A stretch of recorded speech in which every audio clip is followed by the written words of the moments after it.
Good morning friends. Hire purchase system के third lecture में आपका स्वागत है। सेकेंड लेक्चर में हम लोग पढ़े थे calculation of interest. Third lecture में हम लोग पढ़ने जा रहे हैं calculation of depreciation. No doubt 11th class में आप कैलकुलेशन ऑफ डिप्रिसिएशन पढ़े हैं। डिप्रिसिएशन के वैल्यूएशन का कैलकुलेशन का अप्रॉक्सीमेटली 17 और 19 मेथड है, लेकिन यहाँ हमको 2 और 3 मेथड ही पढ़ने को मिलेगा। हम सबसे पहले जो बहुत ही पॉपुलरली यूज़ किया जाता है उस मेथड की बात कर रहे हैं। First, straight line method. Straight line method को हम लोग शॉर्ट में SLM भी कहते हैं। इसके अदर नेम भी हैं, fix instalment method, equal instalment method, original cost method. Original cost method भी, ये नेम भी बहुत ज़्यादा यूज़ किया जाता है। तो आप जब अपने कॉपी में नोट करेंगे तो स्ट्रेट लाइन मेथड के साथ इसके अदर जो 3 नेम्स हैं उसे भी नोट कर लीजिएगा। इससे क्या होगा कि कहीं कंफ्यूजन नहीं होगा कि ओरिजिनल कॉस्ट मेथड क्या है। स्ट्रेट लाइन मेथड का सबसे मेन जो कैरेक्टरिस्टिक है वो ये है कि एक बार किसी असेट्स के ऊपर 1 वर्ष के लिए जो डेप्रिसिएशन चार्ज किया जाता है वही डेप्रिसिएशन होल लाइफ उस असेट्स के चार्ज किए जाते हैं। इट मीन्स वन टाइम आप डेप्रिसिएशन, फर्स्ट ईयर का डेप्रिसिएशन कैलकुलेट करते हैं 1 ईयर के लिए, तो वही डेप्रिसिएशन उस मशीन के होल लाइफ चार्ज किया जाता है। यानी अमाउंट ऑफ डेप्रिसिएशन चेंज नहीं होता है, अमाउंट ऑफ डेप्रिसिएशन वेरी नहीं करता है। आइए एक एग्जाम्पल से इसको समझते हैं। सपोज कीजिए कि कोई मशीन 1 अप्रैल को परचेज की गई, ₹1 लाख। डेप्रिसिएशन जो है एट द रेट ऑफ 10% है। तो फर्स्ट ईयर में डेप्रिसिएशन क्या होगा?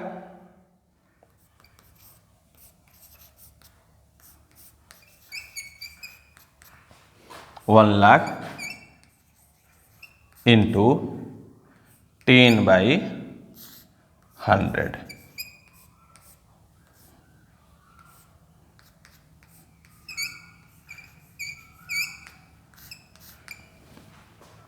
इस तरीके से आप फर्स्ट ईयर का डेप्रिसिएशन कैलकुलेट किए। आप देखेंगे यदि यह डेप्रिसिएशन 1 ईयर के लिए है तो यही डेप्रिसिएशन इस असेट्स के होल लाइफ चार्ज किया जाएगा। अगर ये 1 ईयर के लिए नहीं होता तो सेकेंड ईयर जो होता वो डेप्रिसिएशन हम 1 ईयर के लिए कैलकुलेट करते।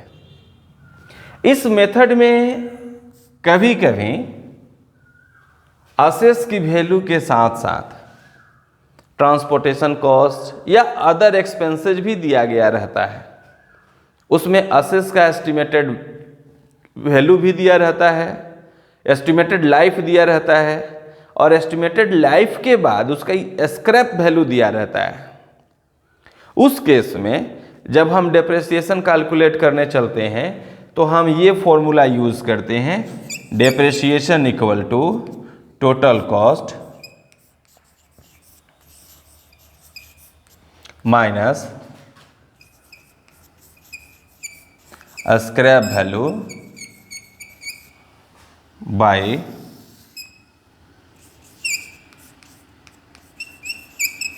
Estimated life of assets. Estimated life of assets. अब यहां पर आप देखेंगे कि ये टोटल कॉस्ट क्या है। टोटल कॉस्ट में क्या आएगा? तो टोटल कॉस्ट में cost of assets cost of assets कहिए या परचेज प्राइस ऑफ असेट्स कहिए, plus expenses on date of purchase.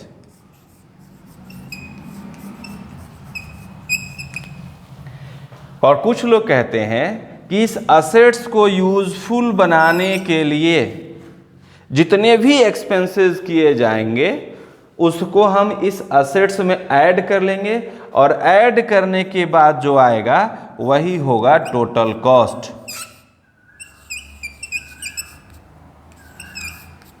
Total cost of assets. तो डेप्रिसिएशन कैलकुलेट करने से पहले आपको टोटल कॉस्ट की कैलकुलेशन कर लेनी होगी।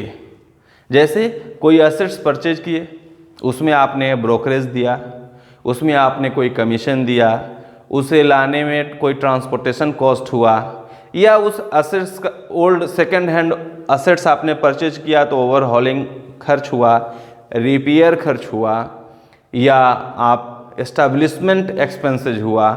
तो असेट्स को यूजफुल बनाने के लिए जितने भी स्टार्टिंग के एक्सपेंसेज होते हैं वो कैपिटल नेचर के होते हैं और इसलिए उसे कॉस्ट ऑफ असेट्स में ऐड करके हम टोटल कॉस्ट कैलकुलेट करते हैं।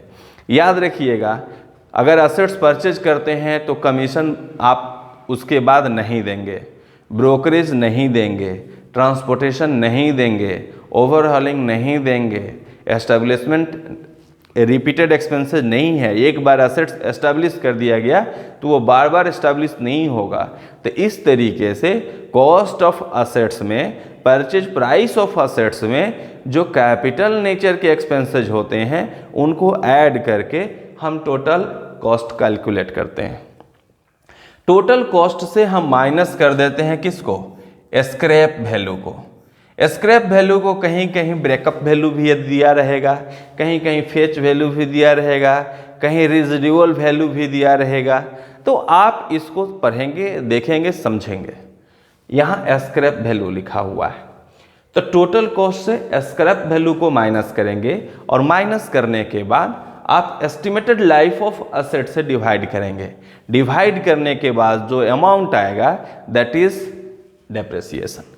वो डेप्रिसिएशन है और वही डेप्रिसिएशन असेट्स के होल लाइफ में चार्ज किया जाएगा, वही डेप्रिसिएशन मेंटेन किया जाएगा। तो इस तरीके से हम लोग फर्स्ट मेथड को पढ़े, straight line method, the type of depreciation method in which amount of depreciation never change, जिसमें अमाउंट ऑफ डेप्रिसिएशन चेंज ही नहीं होता है, उसे हम स्ट्रेट लाइन मेथड कहते हैं। इसके अदर नेम कौन कौन थे? Equal instalment method, fix instalment method, original cost method. तो इस तरीके से इसके अदर 3 नेम हैं, उस 3 नेम को भी याद रखना होगा, क्योंकि अगर उसमें से कोई नेम आ गया क्वेश्चन में तो आप कंफ्यूज हो जाएंगे।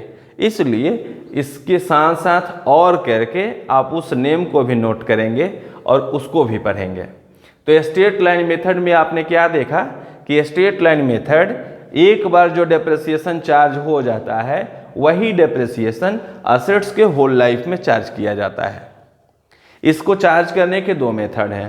फर्स्ट, जब रेट ऑफ डेप्रिसिएशन गिवन हो, और सेकंड, जब रेट ऑफ डेप्रिसिएशन गिवन न होकर स्क्रैप वैल्यू और एस्टिमेटेड लाइफ दिया हो असेट्स का। तो इस तरीके से आप डेप्रिसिएशन 2 तरीके से कैलकुलेट कर सकते हैं। तो इस तरीके से हमने क्या पढ़ा? Straight line method. अब हम पढ़ने चल रहे हैं रिटेन डाउन वैल्यू मेथड। इस मेथड में जो डेप्रिसिएशन का अमाउंट होता है वो धीरे धीरे डिमिनिश होते जाता है, डाउन होते जाता है। इसलिए इसका एक अनदर पॉपुलर नेम है diminishing balance method.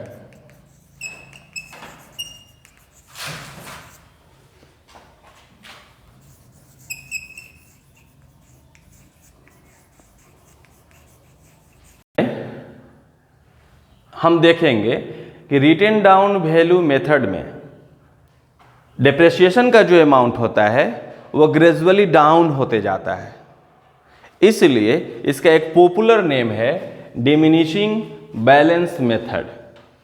Diminishing balance method कहता है कि आफ्टर डेप्रेसिएशन जब हम चार्ज करते हैं तो असेस का वैल्यू भी डाउन होता है।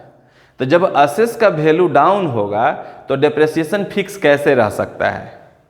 इसलिए हम डेप्रेसिएशन को भी डाउन करके आगे बढ़ते हैं। सपोज कीजिए कि इसमें कोई असेट्स है जो 1 अप्रैल 2019 को परचेज किया गया 1 लाख, और डेप्रेसिएशन जो है इस पर 10% है। तो फर्स्ट ईयर डेप्रेसिएशन क्या होगा? 1 लाख इंटू 10/100, 10,000। जब हम सेकेंड ईयर की बात करेंगे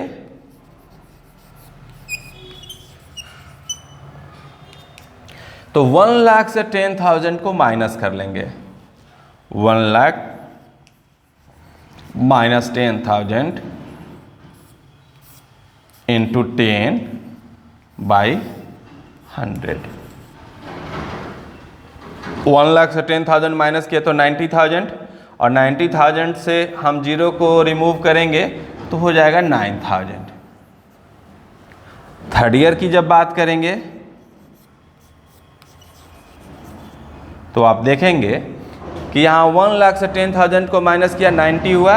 अब यहाँ 90,000 से हम माइनस करेंगे 9,000 को, 90,000 से 9,000 को माइनस करेंगे और इंटू करेंगे 10/100। तो 90,000 से 9 करेंगे तो 81,000, 81,000 से जब 0 रिमूव करेंगे तो आएगा 8,100। तो आप देखेंगे कि फर्स्ट मेथड में हमने कहा कि amount of depreciation whole life of असेस चेंज नहीं होता है, लेकिन इस मेथड में अमाउंट ऑफ डेप्रेसिएशन जो है ईयर टू ईयर वेरी करता है। इसलिए हम लोग डिमिनिशिंग बैलेंस मेथड के नाम से इसे जानते हैं। और रिटेन डाउन वैल्यू ये असेस की वैल्यू को डाउन करते जाता है, इसलिए हम रिटेन डाउन वैल्यू मेथड कहते हैं। तो such types of method in which amount of depreciation gradually decrease year to year और very year to year is known as diminishing balance method. ये डिमिनिशिंग बैलेंस मेथड है। Generally 2 ही तरह के आपको मिलेंगे डेप्रेसिएशन कैलकुलेट करने के लिए मेथड। एक एन्युटी मेथड भी आपको मिलेगा। तो नेक्स्ट में जब हम एन्युटी मेथड के क्वेश्चन को सॉल्व करेंगे तो उसमें आपको बताएंगे कि एन्युटी मेथड क्या है। ऐसे एन्युटी मेथड के बारे में आपको मैं बता दूं कि असेस का जो कैश प्राइस होता है उस कैश प्राइस में 1 रुपीज़ की वैल्यू गिवन रहती है आपके क्वेश्चन में। तो कैश प्राइस से हम 1 रुपीज़ की वैल्यू से इनटू कर देते हैं तो वहाँ से हमको डेप्रेसिएशन मिल जाता है। एन्युटी मेथड पे विशेष हम स्पेशल लेक्चर देंगे जब वो क्वेश्चन आएगा। आप सिर्फ ये 2 मेथड को जानिए आज, और इसके साथ साथ एक और टॉपिक को हम डील कर दे रहे हैं, व्हेन इंटरेस्ट नॉट इंक्लूडेड। जब इंस्टॉलमेंट में इंटरेस्ट इंक्लूड नहीं हो तो हम क्या करते हैं, आइए देखते हैं। आइए एक टॉपिक देखते हैं, interest is not included in the instalment. ऐसे हमने सेकेंड लेक्चर में कुछ हिंट दिया था, लेकिन जब आप क्वेश्चन नंबर 4 पे जाएंगे तो ये टॉपिक मिलेगा। तो ये बहुत ही आसान है। जब इंटरेस्ट इंक्लूड नहीं है तो इंस्टॉलमेंट में इंटरेस्ट को ऐड कर दीजिए और आसानी से आप टोटल इंस्टॉलमेंट का कैलकुलेशन कर लेंगे। तो सबसे पहले कैश प्राइस आप क्वेश्चन में देखेंगे। अच्छा, कैसे पता चलेगा कि इंटरेस्ट इंक्लूड है कि नहीं इंक्लूड है? इसके लिए आप कैश प्राइस लिखेंगे और अमाउंट जो पेबल है, जो इंस्टॉलमेंट और डाउन पेमेंट में हायर वेंडर को दिया जा रहा है, उसको देखेंगे। तो डाउन पेमेंट यहाँ पर दिया गया है 20,000 और इंस्टॉलमेंट में पेमेंट किया गया है 55,000। दोनों को जब आप ऐड करते हैं तो पाते हैं 75,000। तो कैश प्राइस भी 75,000 और पेबल प्राइस भी 75,000।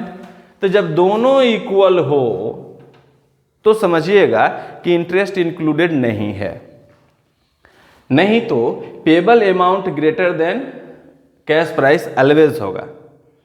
तो जब पेबल प्राइस एक्सेस होगा तो हम समझेंगे कि इंटरेस्ट इंक्लूड है, और जब इक्वल होगा तो समझेंगे कि इंटरेस्ट इंक्लूड नहीं है।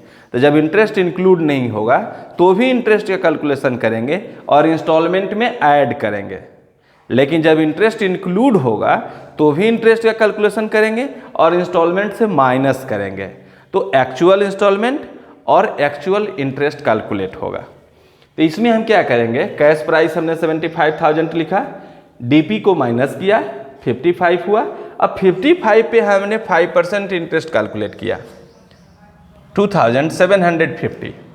अब 11,000 हमारा इंस्टॉलमेंट है, उसमें 2,750 को ऐड किया तो 13,750 आया। वो हमारा टोटल इंस्टॉलमेंट हुआ फर्स्ट ईयर का। फिर नेक्स्ट ईयर में आएंगे तो हम 11,000 ही माइनस करेंगे, क्योंकि पहले के इंस्टॉलमेंट में इंटरेस्ट इंक्लूड होता था, इसलिए हम इंस्टॉलमेंट से इंटरेस्ट को माइनस करने के बाद एक्चुअल इंस्टॉलमेंट माइनस करते थे। यहाँ एक्चुअल इंस्टॉलमेंट गिवन है, इसलिए हम डायरेक्ट इसको माइनस करेंगे। फिर माइनस करेंगे 44,000 का कैलकुलेट करेंगे तो 2,200। अब 11,000 प्लस 2,200 13,200 हो गया। फिर माइनस करेंगे, इसी तरीके से इसको माइनस करते जाएंगे और हम इंटरेस्ट कैलकुलेट करते जाएंगे। इंटरेस्ट कैलकुलेट करने के बाद हम जो भी इंस्टॉलमेंट 11,000 का 5 दिया हुआ है, 11,000 में इंटरेस्ट को ऐड करते जाएंगे तो टोटल इंस्टॉलमेंट कैलकुलेट हो जाएगा। टोटल इंस्टॉलमेंट मिल जाने के बाद आप क्वेश्चन को बनाएंगे, आसानी से क्वेश्चन बनेगा, कोई प्रॉब्लम नहीं होगी। तो इस तरीके से 4-5 तक का क्वेश्चन आप आसानी से बना सकते हैं। नेक्स्ट वीडियो में हम हाफ ईयरली पेमेंट और डिफ़ॉल्ट इन पेमेंट की बात करेंगे, जो आपके लिए बहुत हेल्पफुल होगा। तब तक आप वीडियो देखते रहिए, सब्सक्राइब कीजिए, शेयर कीजिए, लाइक कीजिए, और फिर हम लोग मिलते हैं नेक्स्ट वीडियो में। Thank you, best of.